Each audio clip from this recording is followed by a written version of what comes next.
అప్పలాయగుంటలోని శ్రీ సుదర్శన యోగనారసింహస్వామి వారి దేవాలయంలో గోదా కళ్యాణ మహోత్సవం వైభవంగా నిర్వహించారు. అప్పలాయగుంటలోని శ్రీ సుదర్శన యోగనారసింహస్వామి వారి దేవాలయంలో బుధవారం గోదా పరిణయ మహోత్సవాన్ని అంగరంగ వైభవంగా నిర్వహించారు. ముందుగా స్వామి అమ్మవార్ల ఉత్సవ విగ్రహాలను ఆలయం నుంచి పరిణయోత్సవ మండపానికి వెంచేపుగా తీసుకువచ్చారు. అక్కడ విశేష పూలమాలలతో దివ్యాలంకారాలు చేశారు. ఈ సందర్భంగా తిరుపతికి చెందిన యువ శతావధాని ప్రవచనకర్త ఉప్పలధడియం భరత్ శర్మ గోదా కళ్యాణంపై ఆధ్యాత్మిక ప్రవచనం చేశారు.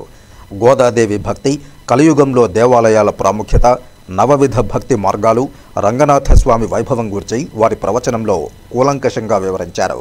ప్రవచనానంతరం గోదా రంగనాథ స్వామి వారి కళ్యాణోత్సవాన్ని అంగరంగ వైభవంగా నిర్వహించారు అర్చకులు. ఈ సందర్భంగా అర్చకులు పుష్పమాలికలను సంప్రదాయబద్ధంగా నృత్యాలు చేస్తూ స్వామి అమ్మవార్లకు అలంకరించారు. అనంతరం గోదా కళ్యాణానికి హాజరైన భక్తులకు పెళ్లి భోజనాన్ని ఏర్పాటు చేశారు. ఈ కార్యక్రమంలో అప్పలాయగుంట శ్రీ సుదర్శన యోగనారసింహస్వామి మందిర నిర్వాహకులు లక్ష్మీ రంగనాథ్, శ్రీదేవి, చిగోరా ఆధ్యాత్మిక సేవా కేంద్రం వ్యవస్థాపకులు చిత్రపు హనుమంతరావు, భాగవతుల జయలక్ష్మి, మాధవి, సరళ తదితరులు పాల్గొన్నారు.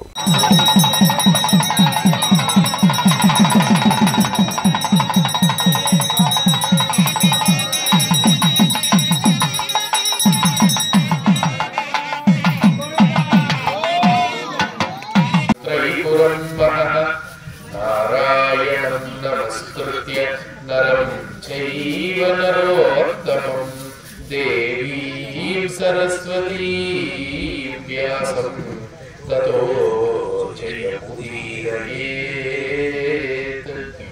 సచ్చిదానందరూపాయ విశ్వోత్పత్యాదిహేతవే తాపత్రయ వినాశాయ శ్రీకృష్ణాయ వయం నమః. నీరాడ పోదుమెను నేరిలై షీర్మల్గుమాయి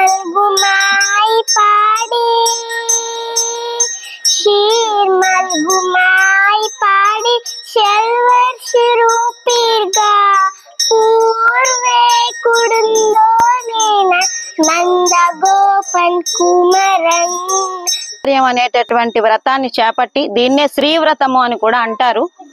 కాబట్టి ఆ శ్రీవ్రతాన్ని పూర్తి చేసుకుని తిరిగి రంగనాథ స్వామిని చేపట్టిన శుభ సందర్భంలో ఈ భోగి కళ్యాణ మహోత్సవం, గోదా కళ్యాణ మహోత్సవం అని కూడా అంటారు. భోగి అంటే భోగమునిచ్చినది, అంటే రంగనాథ స్వామి అమ్మవారిని చేరి భోగించిన రోజు కాబట్టి, పొందిన రోజు కాబట్టి దీన్ని భోగి అని కూడా మనము ఎంతో చక్కగా పిలుచుకుంటాము.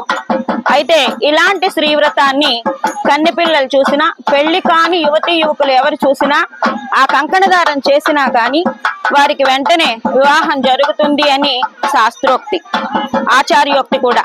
కాబట్టి ఈ తిరుకల్యాణ మహోత్సవాన్ని మా భక్తులందరము కూడా యోగనారసింహస్వామి, సుదర్శన యోగనారసింహస్వామి ఆలయ ప్రాంగణంలో ఎంతో ప్రశాంతంగా ఏకాగ్ర చిత్తంతో మేమంతా కూడా జరుపుకున్నాము. అప్పలాయగుంట శ్రీ సుదర్శన నారసింహస్వామి మందిరమునందు ధనుర్మాస పరిసమాప్తి సందర్భంగా ఆండాళ్ రంగనాథ స్వామి కళ్యాణం అత్యంత వైభవోపేతంగా, అంగరంగ వైభవోపేతంగా కన్నులు పండగగా జరుపుకున్నాము. అలాగే ఈ కార్యక్రమానికి ప్రముఖ యువ శతావధాని గారు శ్రీ ఉప్పలదడియం భరత్ శర్మ గారు ఇచ్చేసి గోదా కళ్యాణం యొక్క విశిష్టతని, వైభవాన్ని, ఆవిర్భావాన్ని అంతా కూడా చాలా చక్కగా భక్తులందరికీ కూడా మనసుకు హత్తుకునేటట్టు కన్నుల పండగగా వీణులు విందుగా చెప్పారండి.